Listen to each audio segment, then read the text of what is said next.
சதீஷ், இந்து முன்னணி மாநில நிர்வாக குழு உறுப்பினர். நேற்றைய தினம் காஷ்மீர் மாநிலம் பகல்காம் அப்படின்ற பகுதியில் சுற்றுலா பயணிகள் நாடு முழுக்க இருக்கிறது கலந்து கொண்ட கேரளாவாகட்டும், தெலுங்கானா ஆகட்டும், ஆந்திராவாகட்டும், தமிழ்நாடாகட்டும், மகாராஷ்டிரா, ஹரியானா, டெல்லி போன்ற நாடு முழுவதும் இருக்கிற எல்லா மாநிலத்தை சேர்ந்தவங்க சுற்றுலா இருக்கிற நேரத்தில் திடீர்னு தீவிரவாத தாக்குதல்கள் 26 இந்துக்களை சுட்டு கொண்டிருக்காங்க. குறிப்பாக சுட்டு கொன்ற தீவிரவாதிகள் அவங்களுடைய ஜட்டியை கழட்டி நீ ஹிந்து தானா அப்படின்னு சொல்லி கேட்டு கொலை பண்ணியிருக்கிறாங்க, சுட்டிருக்காங்க. பெண்கள் எங்களையும் கொண்டிருக்கேன்னு சொல்லும்போது உங்க போய் மோடி அரசாங்கத்துக்கிட்ட சொல்லுங்கன்னு சொல்லி அனுப்பிச்சுட்ருக்கிற செய்திகள் நாடு முழுக்க வந்துட்டு இருக்குது. நீங்கள்லாம் பார்த்தது தான்.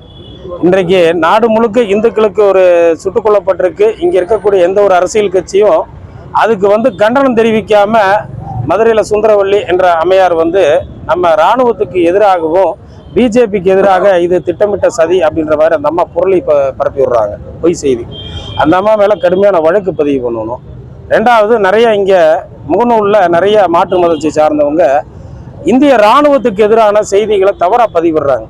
இதெல்லாம் கண்காணிக்கணும். சும்மா சாதாரண ஒரு செய்தி போட்டுக்க நாடு முழுக்க இன்றைக்கு மிகப்பெரிய ஒரு அசாதாரண சூழலை 26 இந்துக்கள் சுட்டு படுகொலை பண்ணியிருக்கிறாங்க.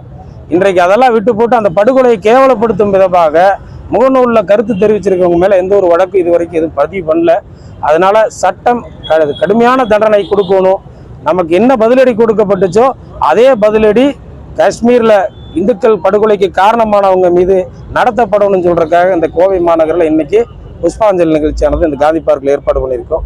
இந்து முன்னணி சகோதரர்கள் மற்றும் பொதுமக்கள் கலந்துக்கிருக்காங்க. உடனடியாக நம்ம இதை யோசிக்க கூடாது. நம்ம இஸ்ரேலில் இஸ்ரேலோட சேர்ந்த ஒரு பிரஜையை ஒரு நபரை சுட்டு கொண்டுட்டா கூட அதற்கான 1க்கு 100 அப்படின்ற கணக்கில் தான் இஸ்ரேல் இருக்குது. அந்த மாதிரி இந்திய இராணுவமும் இன்னைக்கு பலம் அடைஞ்சிட்டு வருது. உலகத்திலேயே நம்ம சக்தி வாய்ந்த இராணுவம்.